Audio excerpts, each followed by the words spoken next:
maksudnya ulama fikih, para fuqaha, Ya. berpendapat bahwa hukum pernikahan tidak sama penerapannya kepada semua mukallaf. Mukallaf itu maksudnya orang yang dibebani oleh hukum aturan-aturan agama gitu loh, aturan-aturan syariat, gitu kan, atau tuntutan agama lah gitu intinya.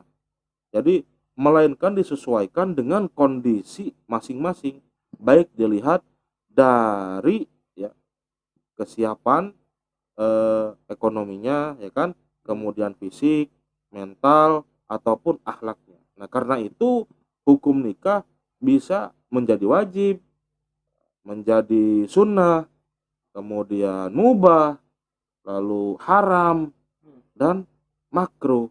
Jadi ada 5.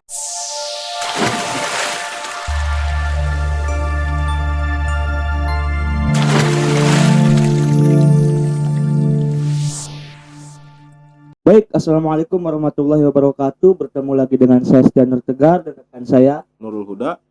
Ya, sudah lama sekali kita tidak berjumpa. Bagaimana liburan Anda di pekan ini? Alhamdulillah baik sekali, Lancar. lancar jaya. Ada kesan-kesan apa nih tentang liburan di tahun ini? Ya, liburan hari ini tuh sangat membahagiakan lah intinya, bisa Mantap berlibur sekali. Ya, bisa berlibur lagi ya. ya. Kalau kita flashback ke tahun-tahun belakang kan kita tidak bisa kemana-mana, lockdown ya. Dan sekarang sudah diberi kebebasan, sedikit kelonggaran untuk ya. kita bisa bertemu dengan orang-orang tercinta, bukan begitu? Ya, betul Ya. sekali. Berhubung kita sudah lama lagi nih tidak berbincang lagi, dan ada salah satu pembahasan yang akan ditayangkan di video kali ini dengan materi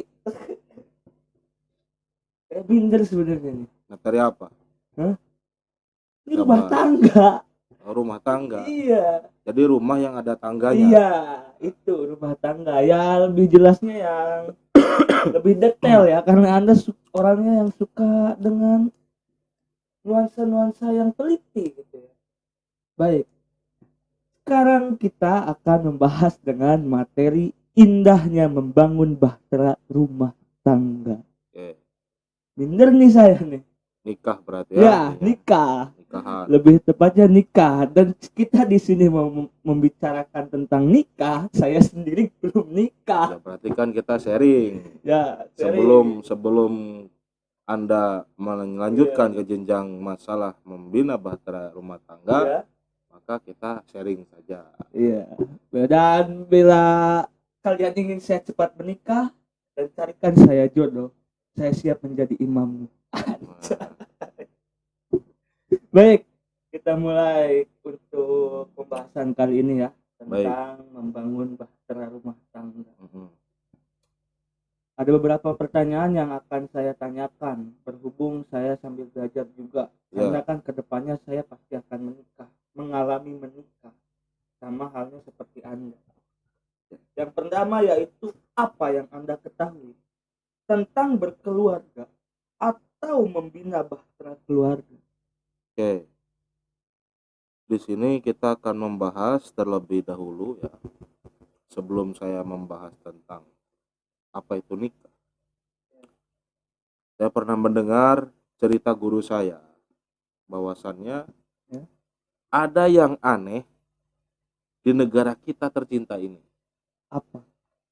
Jadi di negeri ini sesuatu itu akan lebih terhormat dan keren kalau disebut dalam bahasa Inggris ya.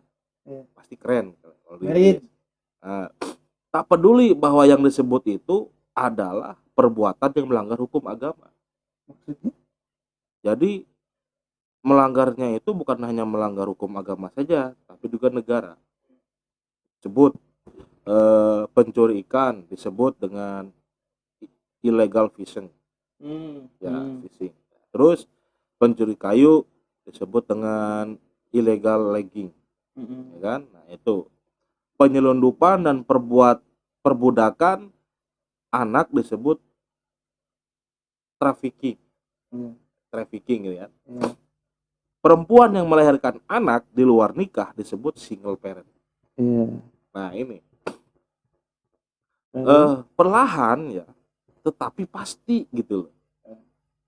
Makna kata pencuri untuk pencuri kayu dan pencuri ikan akan hilang dari ingatan orang banyak pastinya. Ya, lama-kelamaan masyarakat akan menganggap perbuatan mencuri, korupsi, perbudakan, kemudian penyelundupan dan sebagainya, bahkan hamil di luar nikah pun ya, itu bukan suatu aib lagi gitu loh. sudah suatu hal yang lumrah. Iya, bukankah perbuatan-perbuatan itu perbuatan yang memalukan, ya kan? Yang seharusnya tidak dikerjakan oleh manusia yang mengaku beradab dan beragama. Nah, berbicara tentang single parent dan orang tua tunggal, maksudnya Ya. seorang ibu ya, seorang wanita memiliki anak. Janda. Bukan. Apa? Jadi dia itu kalau janda kan otomatis dia pernah menikah. Ya. Ini wanita, gitu loh. Kan disebut itu Ya. orang tua tunggal. Ya. Kalau kata Sunda itu es cendol di kalapaan. Apa maksudnya? Menyendol bapaan. Nah, atau parabola. Apa parabola tuh? Ya, parawan bunting teh heula. Nah, Masuk. jadi ada cerita di negeri barat sana, kata guru saya, Ya. orang barat lebih tahu asal usul kucing atau anjingnya ketimbang asal usul dirinya. Gitu. Ya, ketika ditanya kenapa, jawabnya pergaulan sama manusia itu ya sudah demikian, gitu loh. Jadi demikian itu begitu sangat liberalnya gitu loh kehidupan di barat sana itu. Dengan alasan hak asasi manusia. Jadi seorang wanita bisa saja memutuskan menjadi orang tua tunggal di sana loh, ya, tanpa melahirkan anak, tanpa harus menikah dan memiliki suami. Tentunya kita terpana mendengar sama ini kan. Nah, maka dari itu apa jadinya kalau pergaulan model begini diikuti oleh generasi-generasi muda-mudi di Indonesia yang mayoritas pemeluknya adalah muslim yang jelas beragama gitu tuh. Nah, sebebas-bebasnya manusia dalam bertindak, dia tidak dapat melepaskan dirinya dari ketetapan Allah Subhanahu wa taala. Sehingga ya karena anak juga butuh kasih sayang ayah, ya kan, dan seorang ibu dalam suatu kumpulan yang disebut dengan keluarga. Itu keluarga yang sakinah itu dapat membuat hati seorang anak tenang dan menjadi wadah bagi si anak untuk tumbuh dan berkembang menjadi manusia dewasa. Terus adalah keinginan hakiki dari semua manusia yang normal. Tuh, karena apa? Ya, karena pernikahan itu, pentingnya pernikahan itu kita melanjutkan nikah ya. Jadi pernikahan itu adalah sunnatullah yang berlaku umum bagi semua makhluk. Karena apa?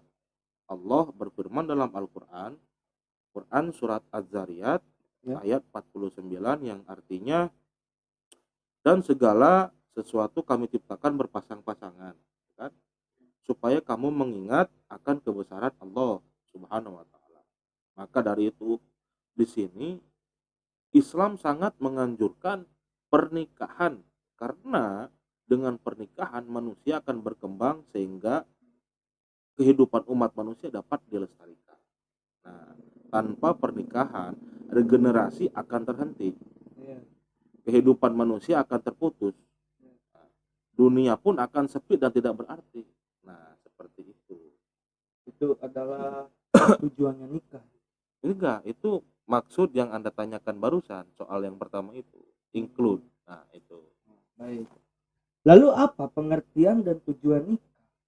Pengertian Dan tujuan nikah itu seperti apa? Dan apakah ada dalil yang menjelaskan tentang akan hal itu? Jadi nikah ya. Iya.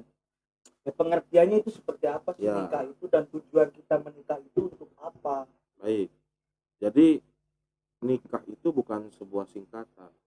Nikmat bukan gitu loh. Ini udah 18 plus nih guys.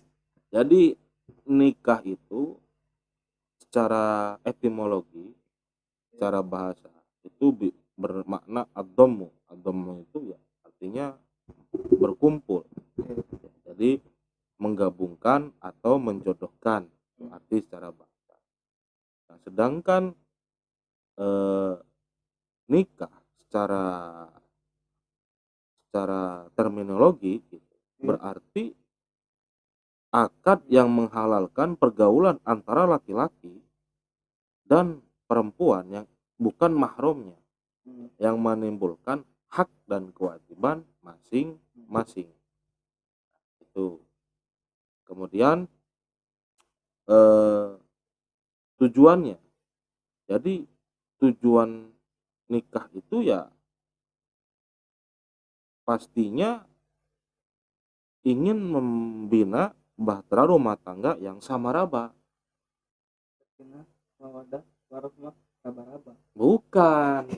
Gimana? Bukan sakinah warohmah raba-raba, bukan. Jadi maksudnya samaraba ini Iya, bukan sama-sama diraba, bukan. iya, gimana? Jadi samaraba ini sakinah, Iya, sa-nya mawaddah, iya, ra-nya rahmah, iya. ba-nya barokah. Nah, ya kan? Bukan. Ah, Kurang. gimana? Maksudnya gini, Gimana? samaraba sakinah, ya kan? Iya, Mawaddah, iya. rahmat, barokah. Sakinah, mawaddah, warahmah, barokah. Samaraba. Iya. Bukan raba-raba gitu ya. Bukan. Walaupun di dalamnya pasti ada. Iya, ada. Karena pernikahan itu Ya, ada. maksudnya meraba-raba di sini tuh maksudnya ya proses. Iya, Proses. ada. Maksudnya di dalam pernikahan itu kan banyak yang harus diraba. Iya. Bukan berarti urusan ranjang saja nih. Ya, bukan hanya biologis diraba, saja. gitu. Iya. Karena nikah itu bukan hanya untuk hal biologis saja. Ya, tapi banyak kan. Banyak. Ya. Nah, tujuan-tujuan. Makanya kita ulas di sini nih. Iya, dalilnya. Ya. Dalilnya seperti halnya untuk memenuhi ya, karena nikah ini tujuannya untuk memenuhi tuntutan naluri manusia yang asasi ya. Maka di sini Nabi Muhammad SAW bersabda,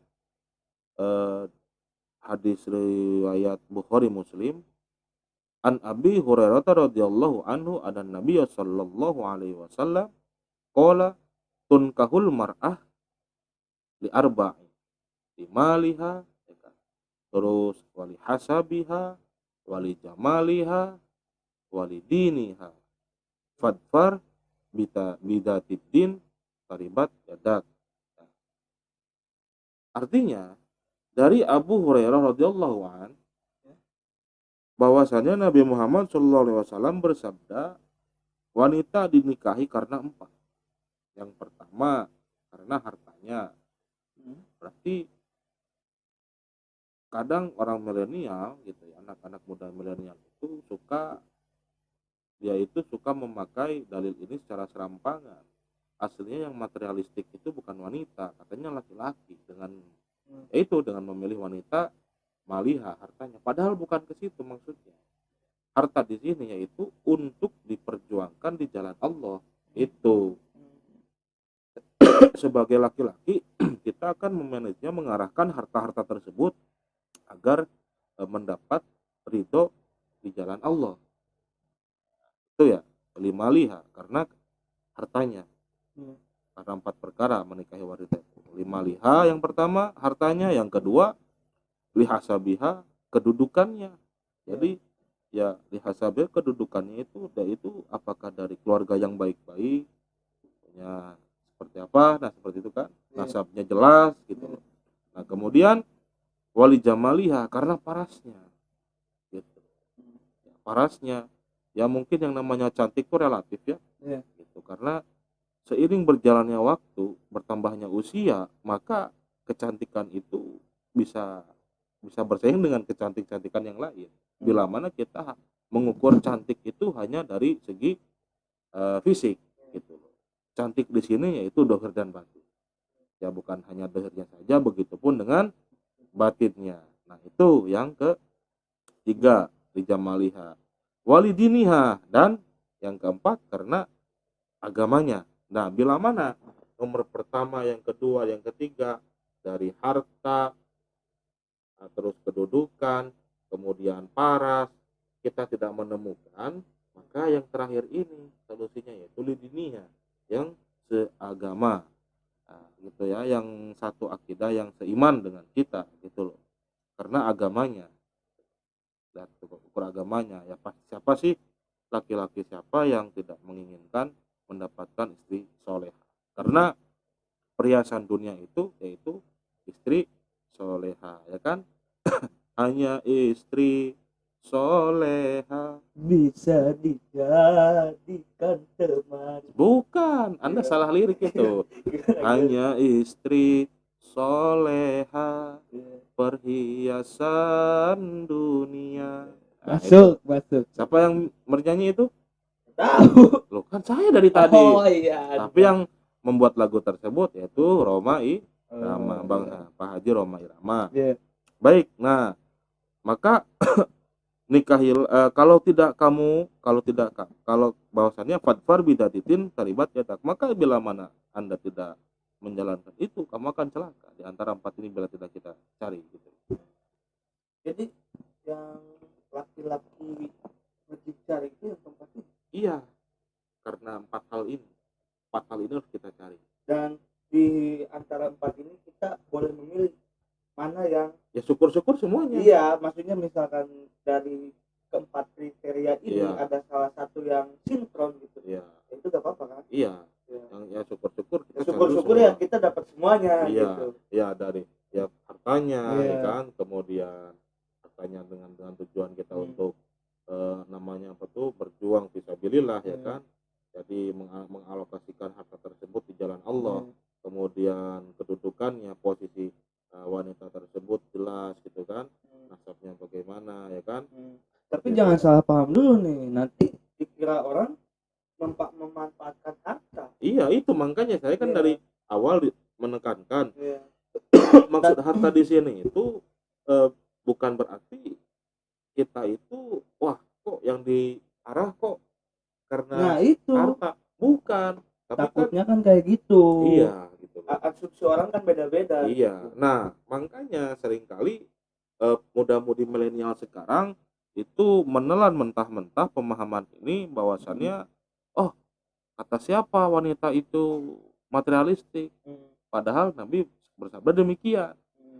Menyuruh mencari wanita yang jadi siapa yang materialistik di sini, padahal bukan ke situ maksud dan tujuannya gitu. Jalurnya itu bukan ke situ. Jadi pemahamannya kurang tepat bila mana ya seperti itulah. Ya kan karena sejatinya laki-laki itu untuk menafkahi kan. Iya, dan Kita membimbing gitu loh. Iya. Itu kepala rumah tangga itu kan suami. Bila mana tidak bertemu intinya dengan empat hal ini, maka tiga hal ini, maka yang keempat solusinya yang karena agamanya. Agama iya, gitu ya, satu keyakinan. Iya, itu lebih baik. Baik. Nah, itu dalilnya jelas ya. Hadis. Dan apa hukumnya menikah? Dan siapa saja sih orang yang bisa menikah? Baik. Jadi yang yang Anda tanyakan hukum dan siapa saja yang boleh dinikah. Ya. Baik, di sini para ulama ya, maksudnya ulama fikih, para fuqaha berpendapat bahwa hukum pernikahan tidak sama penerapannya kepada semua mukallaf. Mukallaf itu maksudnya orang yang dibebani oleh hukum aturan-aturan agama gitu loh, aturan-aturan syariat bukan, atau tuntutan agama lah gitu intinya. Jadi melainkan disesuaikan dengan kondisi masing-masing, baik dilihat dari ya kesiapan ekonominya, ya kan, kemudian fisik, mental, ataupun akhlaknya. Nah karena itu hukum nikah bisa menjadi wajib, menjadi sunnah, kemudian mubah, lalu haram dan makruh. Jadi ada 5 hukum di sini. Saya akan perjelas lagi ya. Ada 5: wajib, sunnah, ya, mubah, kemudian haram, lalu yang terakhir makruh. Nah, maksudnya wajib di sini bagaimana ya kan? Iya. Nah, jadi bila mana orang yang telah mampu baik fisik, mental, ekonomi maupun akhlak untuk melakukan pernikahan, Iya. kemudian mempunyai keinginan untuk menikah, dan jika tidak menikah maka dia dikhawatirkan akan jatuh pada perbuatan nista atau maksiat, yaitu perbuatan zina, maka wajib baginya untuk menikah. Nah, itu yang pertama. Karena itu menjauhi zina baginya adalah wajib. Nah, gitu kan. Dan cara menjauhi zina adalah dengan Menikah. Nah, itu yang hukumnya Wajib. Dan itu saran yang sangat wajib dilakukan ya, daripada kita jajan gitu. Nah, terus yang kedua, sunnah. Jadi maksud hukum menikah yang sunnah ini yaitu bagi orang yang telah mempunyai keinginan untuk menikah namun tidak dikhawatirkan dirinya akan jatuh kepada maksiat. Jadi dia tidak khawatir gitu, dia masih bisa mengontrol nafsunya gitu kan. Tapi kan setiap orang beda-beda ya kan. Sekiranya tidak menikah, bila mana dia masih belum menikah, dia masih tidak khawatir akan terjerumus pada hal yang seperti itu. Nah, maka dalam kondisi seperti ini seseorang boleh melakukan dan boleh tidak melakukan pernikahan. Jadi tapi melakukan pernikahan adalah lebih baik daripada menghususkan diri untuk beribadah sebagai bentuk sikap taat kepada Allah Subhanahu wa taala. Nah, itu menjadi sunnah. Kemudian yang ketiga itu mubah.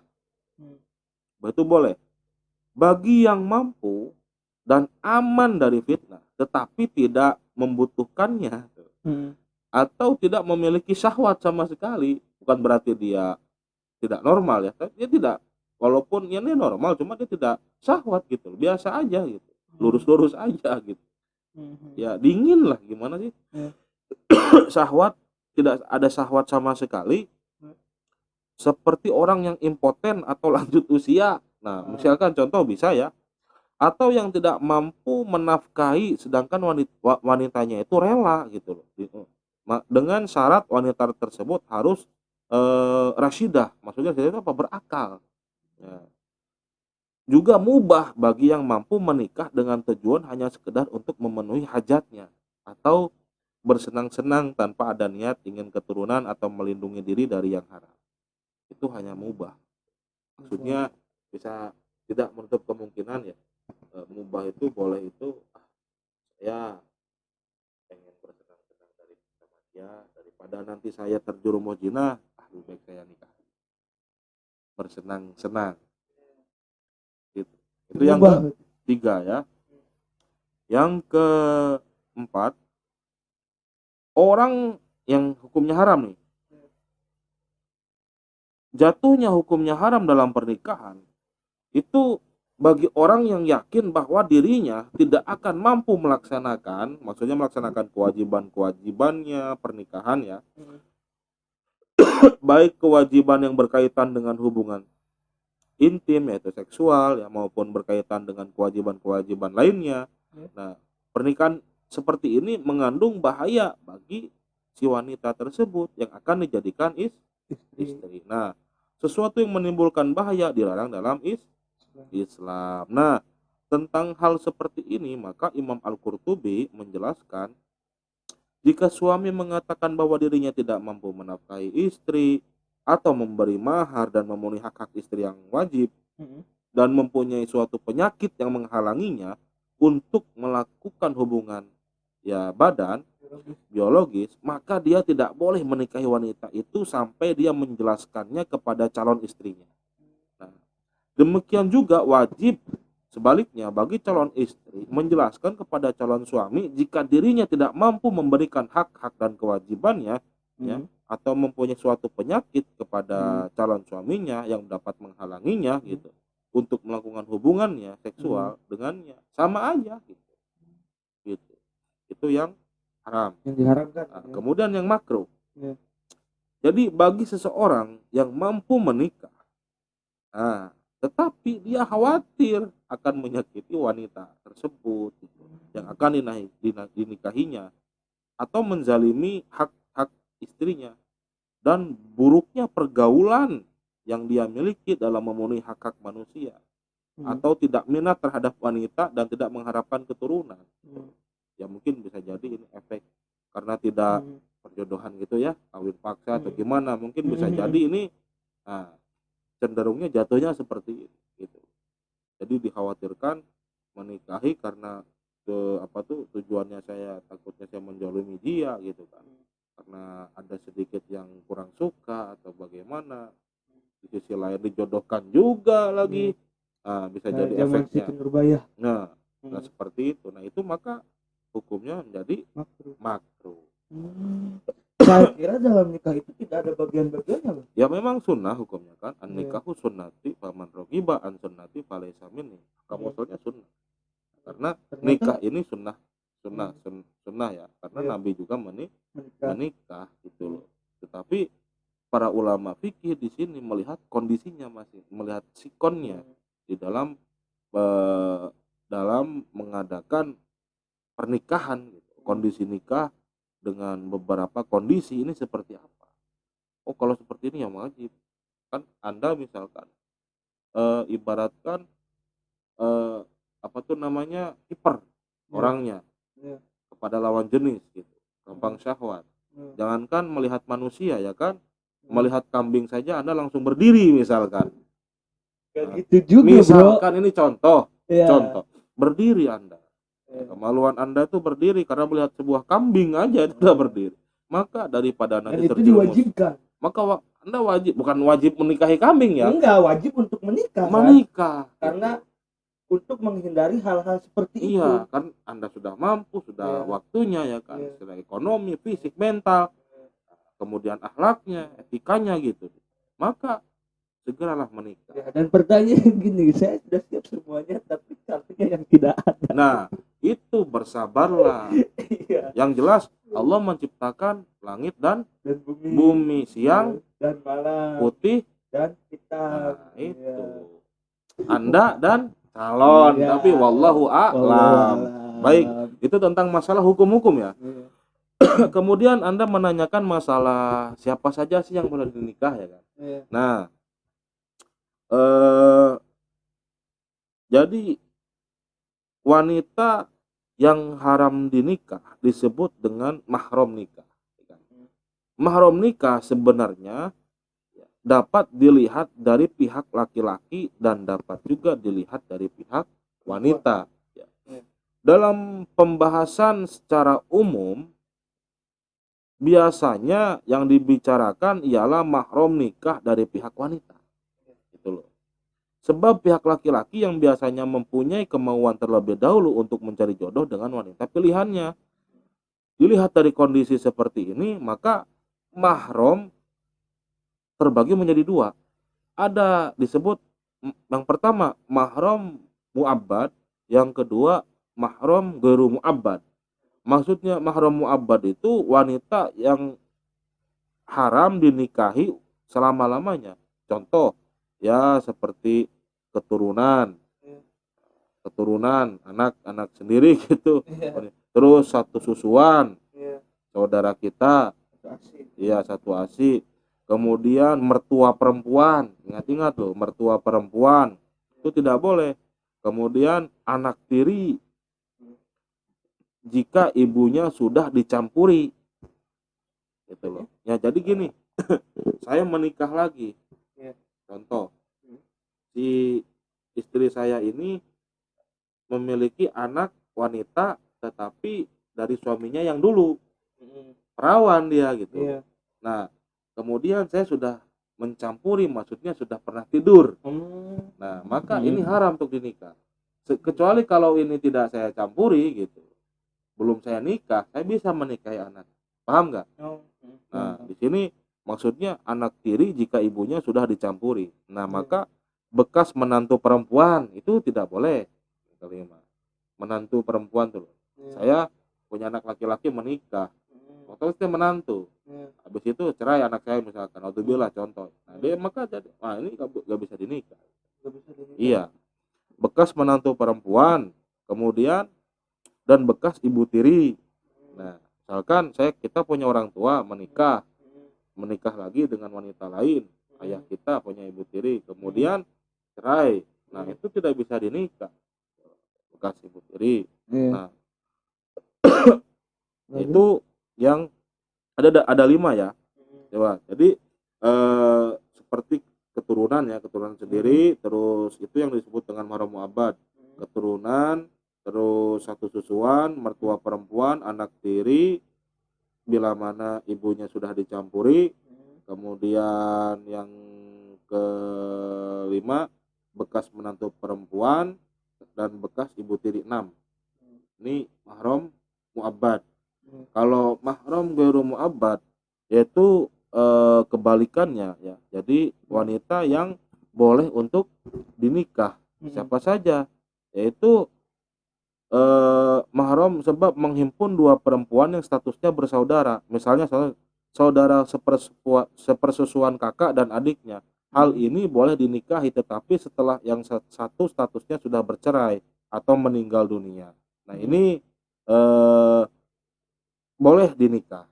Misalkan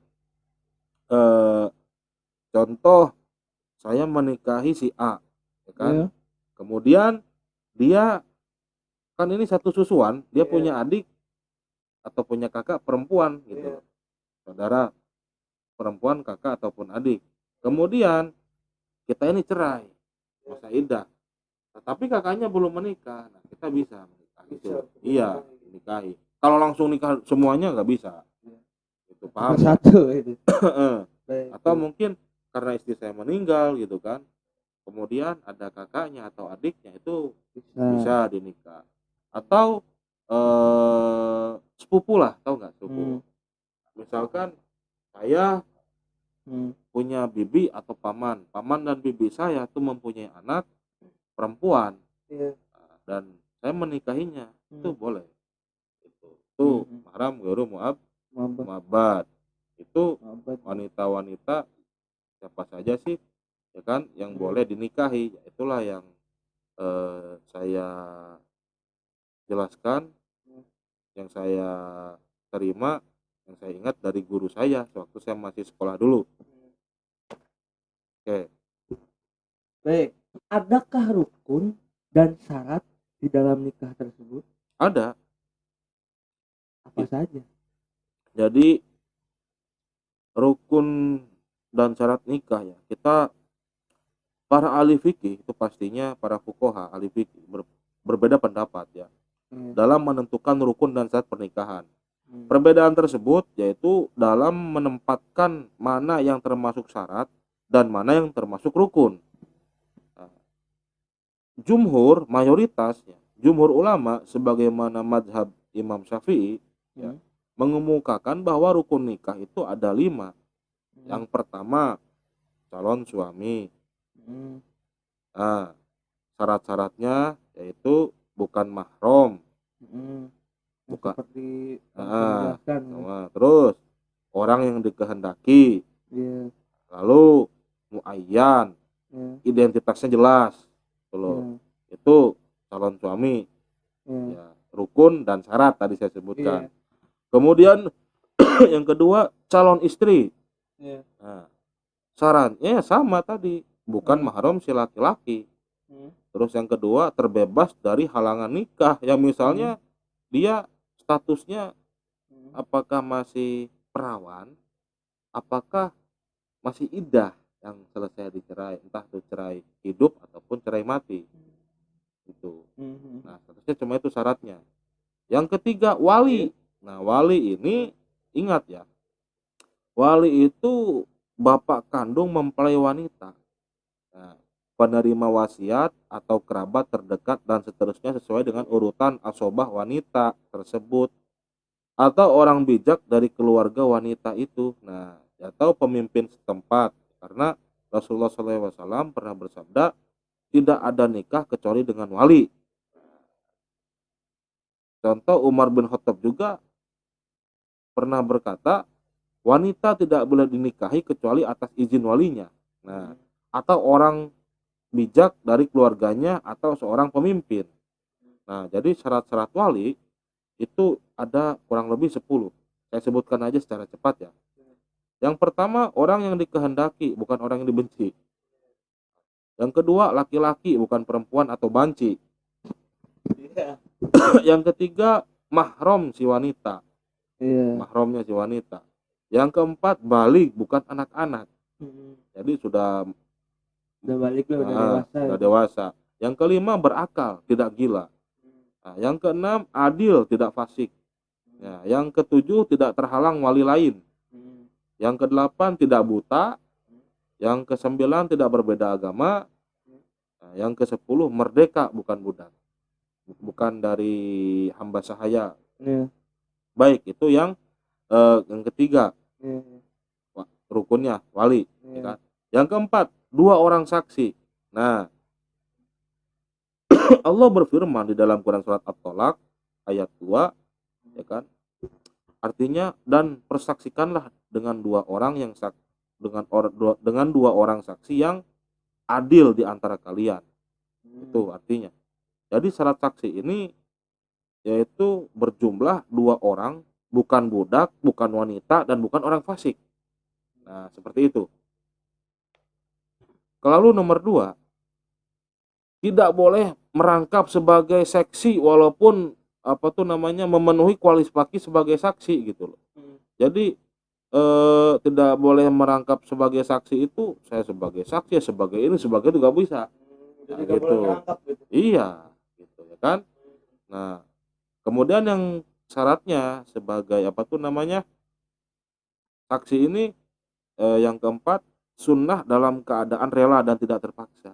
Jadi dia itu sunnah gitu, jadi dia itu ya tidak terpaksa keadaannya sebagai saksi. Nah, kemudian dia jadi saksi kemauan dia sendiri. Iya. Dan tanpa ada paksaan Ya, siapapun. itu yang keempat ya. Saksi.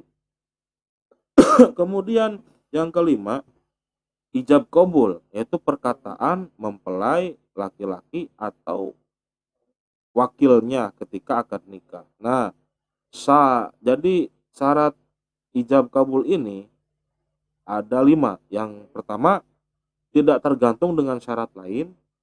Yang kedua, tidak terikat dengan waktu tertentu. Yang ketiga, boleh dengan bahasa asing. Yang keempat, dengan menggunakan kata tazwij atau nikah. Nah, terus tidak boleh dalam bentuk kinayah, sindiran, karena kinayah membutuhkan niat, sedang niat itu sesuatu yang abstrak, jelas gitu. Minum, makan gitu. Yang kelima, ya ucapan qabiltu nikah tazwijah, dan boleh didahulukan dari ijab. Nah, itu syarat dari ijab qabul gitu. Jadi syaratnya itu menikah rukun dan itu ada 5 ya. Tadi calon mempelai laki-laki, perempuan, kemudian wali, ya kan, saksi, kemudian yang kelima itu ijab qabul beserta syarat-syaratnya yang barusan saya jelaskan. Baik. Nah, kan kita sudah mengetahui nih rukun dan syarat menikah itu seperti apa. Lalu apakah ada yang bisa menyebabkan ketidaksahnya menikah? Barangkali ada, bisa Anda jelaskan dan bisa Anda sederhanakan. Yang terpenting, bila mana rukun dan syaratnya yang kelima ini memenuhi, insya Allah sah ya. Tapi ada beberapa sesuatu hal yang tidak menyebabkan pernikahan itu sah. Pernikahan yang tidak sah itu kurang lebih ada 8 lah. Yang pertama, pernikahan mut'ah. Apa sih nikah mut'ah itu? Jadi nikah yang dibatasi untuk jangka waktu tertentu, baik sebentar ataupun lama. Maka dari itu nikah mut'ah ini ya tidak sah gitu. Karena yang namanya ibadah yang paling lama itu adalah nikah sampai akhir hayat yang memisahkan. Kemudian yang kedua, pernikahan sigar. Sigar itu pernikahan dengan persyaratan barter tanpa memberi mahar. Jadi contohnya ya eh Nikah nikah aja gitu. enggak, bahwasannya di dalam hadis riwayat Muslim menjelaskan sesungguhnya Rasulullah SAW itu melarang nikah sigor. Apa sih nikah sigor? Adapun nikah sigor yaitu seorang bapak menikahkan seseorang dengan putrinya dengan syarat bahwa seseorang itu harus menikahkan dirinya dengan putrinya tanpa mahar di antara keduanya. Jadi tanpa memakai mahar gitu, Iya, langsung nikah saja. iya, gitu. Dan itu tidak, dan itu menjadikannya tidak sah gitu. Mm-mm. Itu tanpa adanya Baik. mahar. Nah, Lalu? kemudian yang ketiga, pernikahan muhalil. Pernikahan seorang wanita yang telah ditalak 3 oleh suaminya karenanya diharamkan untuk rujuk kepadanya. Nah, kemudian itu wanita itu dinikahi laki-laki lain dengan tujuan untuk menghalalkan dinikahi lagi oleh mantan suaminya. Nah, itu pernikahan muhalil ya. Jadi niat tujuannya jadi misalkan saya sudah naudzubillah, contoh saya memiliki istri, saya talak 3, otomatis saya masih sayang, masih cinta, saya ingin kembali lagi rujuk gak bisa kan, kecuali dia juga sayang sama saya karena sudah talak 3, akhirnya dia nikah dulu dengan laki-laki, tujuannya biar saya bisa menikahinya. Oh, jadi itu gak boleh, Gak boleh harus kecuali nikah dulu gitu. iya Ya si pihak perempuannya harus nikah dulu sama yang lain. iya Udah begitu dia cerai. dia minta cerai gitu kan. Iya.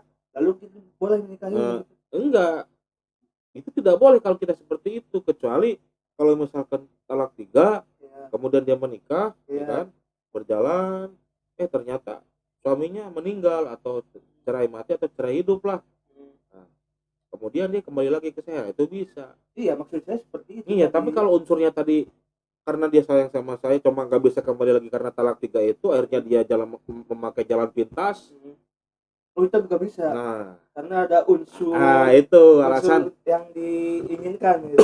itu muhalal, dia halal kan caranya. Iya. Cuma kan intinya caranya itu kurang tepat gitu kurang kan. tepat seperti itu. Saya kira kalau misalkan kita naudzubillah nih ya udah talak nih, ya udah talak 3 gitu, ya, tapi kita masih sayang dan dia masih sayang, ya kita introspeksi gitu, kan tidak bisa untuk rujuk bisa gitu kan, kecuali si pihak perempuan menikah dengan laki yang lain tanpa ada alasan apapun atau tanpa menginginkan sesuatu sehingga dia untuk memutuskan menikah dengan orang lain gitu. Nah, setelah itu beberapa kemudian mungkin dalam suatu waktu dia bisa cerai, entah cerai hidup atau cerai mati, nah, itu baru bisa dinikahi. bisa. Berarti yang terpenting tanpa ada niatan yang terselubung gitu ya kan? Itu maksudnya, saya seperti itu. Itu pernikahan muhalil. Kemudian pernikahan orang yang ihram. Jadi pernikahan orang yang sedang melaksanakan ihram haji ya itu serta belum memasuki waktu tahallul itu cukur rambut kan, terakhir itu biasanya ibadah haji itu potong rambut sudah selesai tertib. Nah, itu tidak boleh menikah, itu haram waktu itu. Orang yang sedang melakukan ihram tidak boleh menikah dan menikahkan, itu tidak boleh. Yang kelima, pernikahan dalam masa iddah. Ketika si wanita itu dicerai, ditalak oleh suami, baik itu cerai mati atau cerai hidup, maka ada masa iddahnya, masa waktunya gitu, ya kan? Masa waktunya itu 4 bulan 10 hari, ya kan? 4 bulan 10 hari. Setelah itu baru boleh menikah. Nah, yang kemudian yang ke-6, pernikahan tanpa wali. Nah, maksud di sini pernikahan yang dilakukan seorang laki-laki dengan seorang wanita tanpa si izin walinya. Ya kan, ini bisa biasanya kalau seperti ini tuh kawin lari. Nah, itu tanpa si izin wali. Nah, kemudian yang ke-7, pernikahan dengan wanita kafir. Nah, wanita kafir itu selain wanita ahli kita. Nah, berdasarkan firman Allah di dalam Quran surat Al-Baqarah ayat 221 yang artinya janganlah kamu menikahi wanita-wanita musyrik kan, sebelum mereka beriman. Sesungguhnya wanita budak yang mukmin lebih baik daripada wanita musyrik, walaupun dia menarik hatimu. Quran surat Al-Baqarah juz 2 ayat 221. Jadi ya tadi itu yang dalil nikah itu kan, yang terakhir lidiniha, karena agamanya. Nah itu. Kemudian yang terakhir, yang ke-8, menikahi mahram. Nah, baik mahram untuk selamanya, mahram karena pernikahan, atau karena sepersusuan. Ini menikahi mahram ini baik mahram untuk selamanya, mahram karena pernikahan, atau karena sepersusuan. Menikahi mahram. Jadi menikahi mahram itu mahram selamanya, adik kakak kita yang perempuan misalkan, itu tidak boleh dinikah. Kemudian mahram yang karena pernikahan gitu kan, udah tahu itu istri orang, punya orang gitu loh, malah dinikah sama kita, itu tidak boleh. Nah kemudian karena sepersusuan ya tadi, saudara itu ya, sepersusuan, satu susuan. Baik. Itu. Lalu apa hak dan kewajiban suami istri? Nah, minum dulu gak apa-apa. Rokok dulu gak apa-apa. Santai aja, santai. Ya, ini masalahnya agak sedikit serius ya, karena nikah itu bukan main-main, walaupun di dalamnya sering main di atas tanda tanya. Enggak, di atas berdua gitu. Di atas barang bersama-sama. Udah, jangan terus Anda jelaskan lagi. Iya, bermain dalam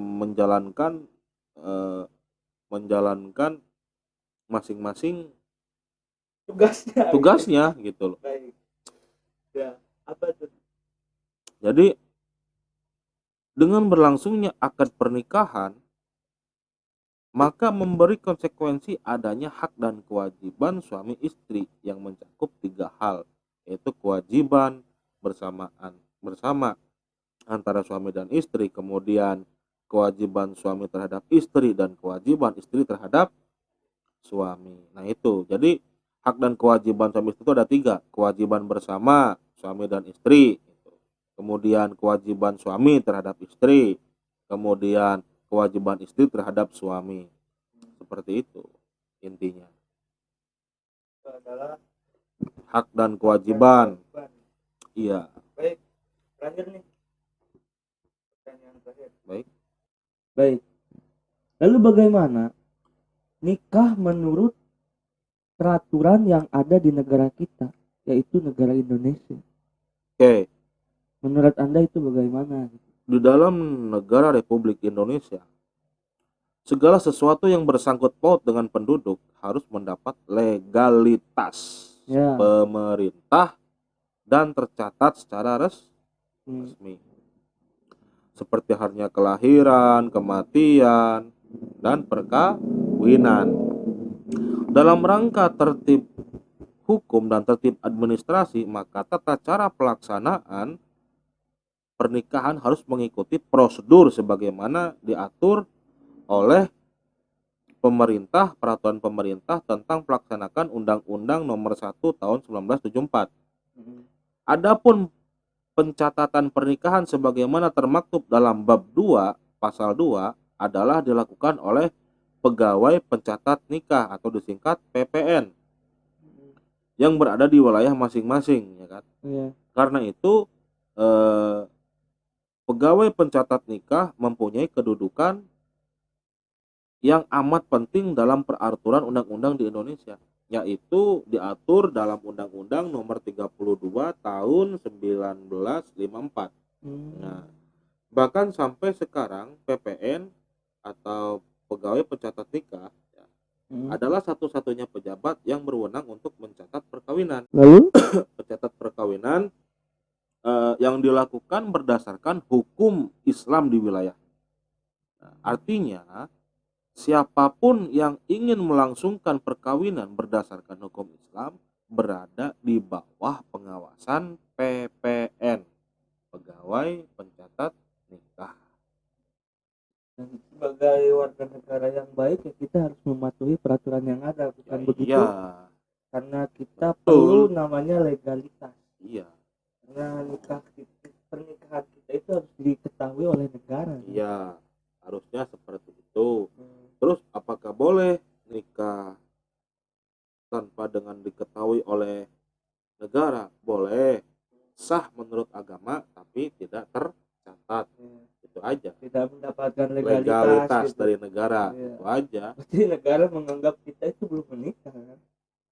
Ya bukan menikah tetapi tidak tercatat Iya, aja. tidak tercatat kalau kita sudah menikah. Iya, gitu aja. Ya, nggak ada legalitasnya kan? Legalitas kita dari nih, negara. ya, Cuma secara agama sah. ya, secara agama sah, namun Iya. secara negara itu tidak ada dan tidak diakui itu pernikahannya.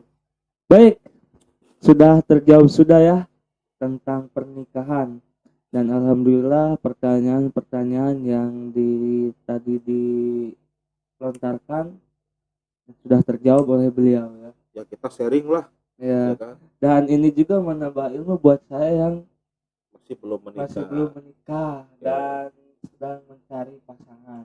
Mudah-mudahan Ya, kita mudah-mudahan. minta doanya teman-teman untuk ya rekan saya ini Ya. agar mengakhiri hayatnya. Astagfirullah. Maksudnya mengakhiri hayatnya dalam kesendirian. Nah, jadi ya bila mana kalian ada jodoh untuk saya ya saya siap untuk menampung ya, gitu. Iya.